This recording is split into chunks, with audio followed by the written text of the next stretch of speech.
Hey everybody. So I'm continuing on with Chapter 3 of A Christian Case Against Donald Trump, and the book is available on Amazon at the link below. Chapter 3 is called The Way of Truth versus the Way of the Deceiver. So let's continue on with it here. Trump's lies threaten democracy. I said earlier that Trump's strategies differ from any other American candidate for president, but his strategies are common elsewhere in the world. Many populist demagogues use them today to undermine their own democracies. What makes America so different, and what makes Trump so different, that we're tempted to dismiss the clear evidence that he's using those strategies here? Are people from Hungary, for instance, fundamentally different from Americans? Hungarian Prime Minister Viktor Orban has captured total control of the media in Hungary. Most of his citizens now have little access to information outside of his approved propaganda.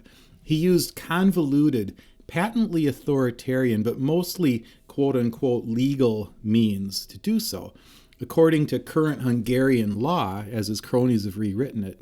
Should we worry, as I do, that Donald Trump has hosted Viktor Orban at Mar-a-Lago twice this year, specifically to talk about how they can cooperate once Trump takes back the White House? Orban's Hungary serves as a model for groups like the Heritage Foundation, which wrote the Project 2025 agenda that lays out a framework for reshaping American democracy along autocratic lines. Should it bother us that Orban has become a darling of the MAGA right, with influencers like Tucker Carlson promoting Orban's Hungarian version of Christian nationalism under the label of a return to ancient Christendom? I understand that we have a strong system of checks and balances in America, but that system is not self-executing. It requires politicians, judges, and government officials to choose to use the power granted them by the Constitution. It takes more than a mere system to hold would-be tyrants in check. It takes public servants with a strong will and the courage to make unpopular, even career-ending decisions. Liz Cheney, Adam Kinzinger, and Mitt Romney all come to mind. I don't know a single Republican voter who didn't admire people like Cheney and Kinzinger back in the before times. But now they find themselves in the outer darkness simply because they valued their oath to the Constitution over loyalty to Donald Trump. Does anyone believe that the opportunists who swoop in to replace these leaders, who win primaries by promising Trump's voters that they won't place the Constitution over Trump, will show even a fraction of the courage people like Cheney showed? Of course not. In recent years, we've learned that most of the people with the power to hold Trump in check lack the courage to do so. And what do they fear? Trump's voters, specifically Trump's Christian voters. In the end, America will only avoid the fate of other failing democracies if voters, especially Christian voters, that's who I'm speaking to, take the threats to our democracy seriously. And the corruption of truth, the futility of even attempting to arrive at a shared set of facts that we can all agree on, poses one of the most serious threats to our democracy. Believers must begin to take that threat far more seriously than we have during the Trump era. Trump confuses Americans because he breaks the mold of an American politician. Our press still hasn't figured out quite how to talk about somebody who lies so brazenly and so often. But people around the world recognize his type in an instant. He's following a populist authoritarian playbook, and like all the rulers who use that playbook, he's adapted it to his own setting. The hallmarks of that playbook are unmistakable in Trump. The Authoritarian Playbook for 2025 is a good online resource if you'd like to go deeper in your understanding of the threat.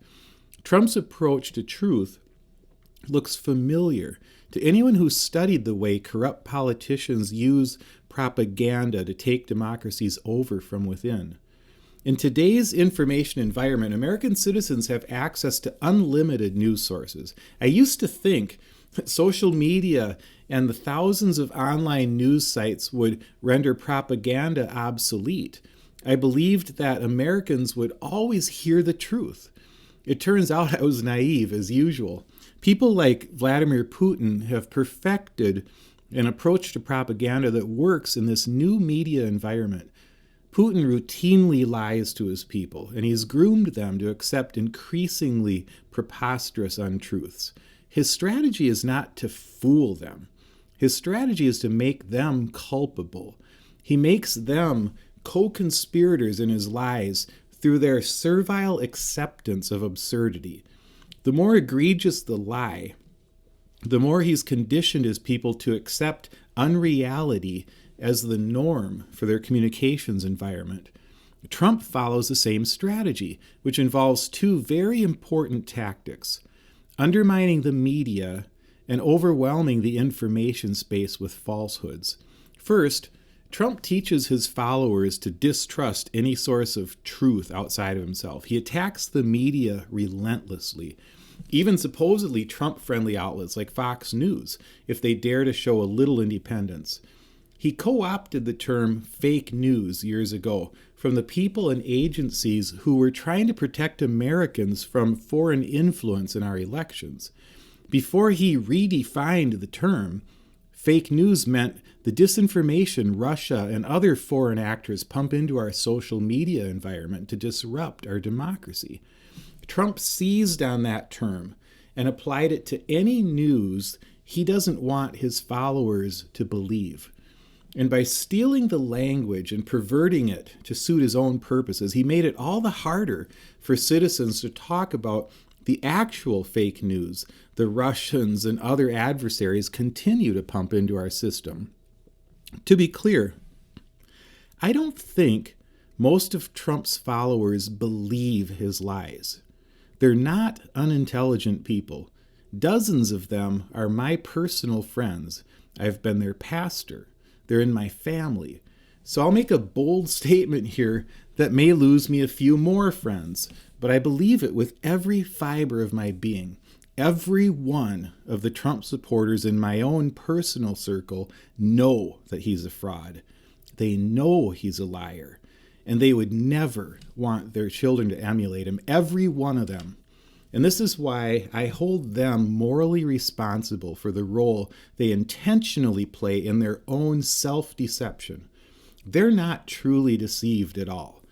I've mentioned that I don't get angry with the Trump supporters I see at his rallies, but I do feel more than a little irritation at my friends and family who clearly know better.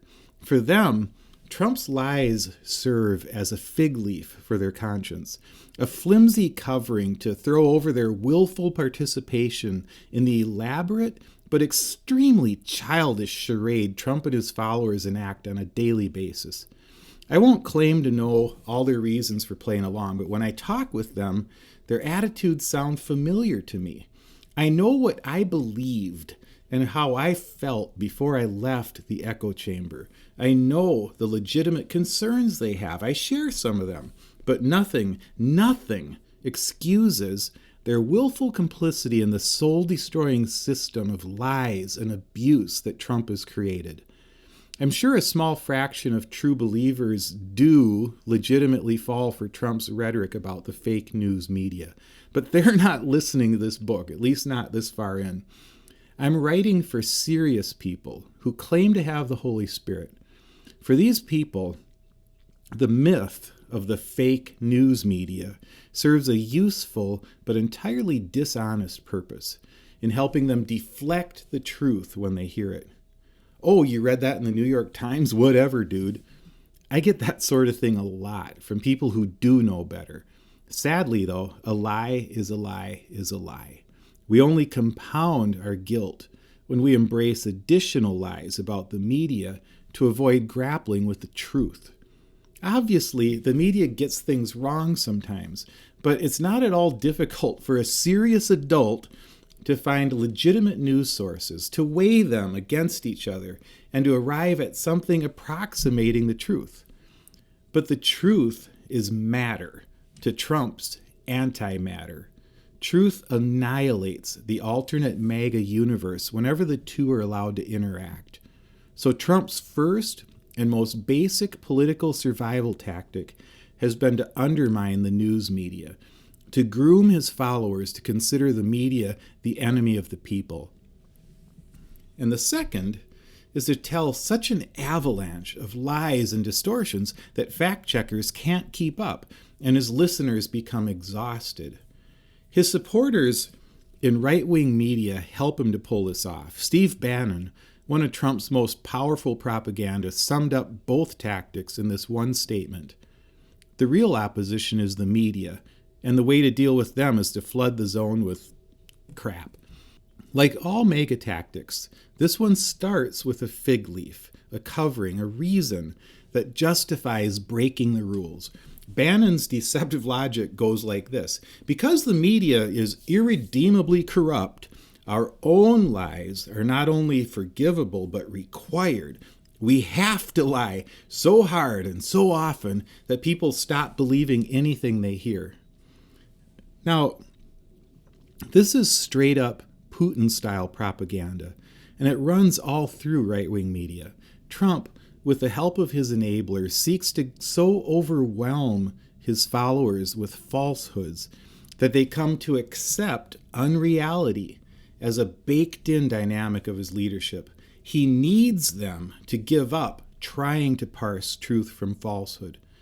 If they were to filter his statements through the lens of truth, they'd quickly realize that he's built his entire movement on an alternate reality.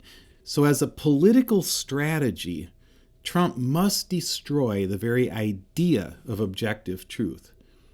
And his dark, twisted strategy works because his Christian supporters, with a wink and a nod, allow it to work. And in so doing, they undermine our democracy and they seal their shameful place in the history of the church.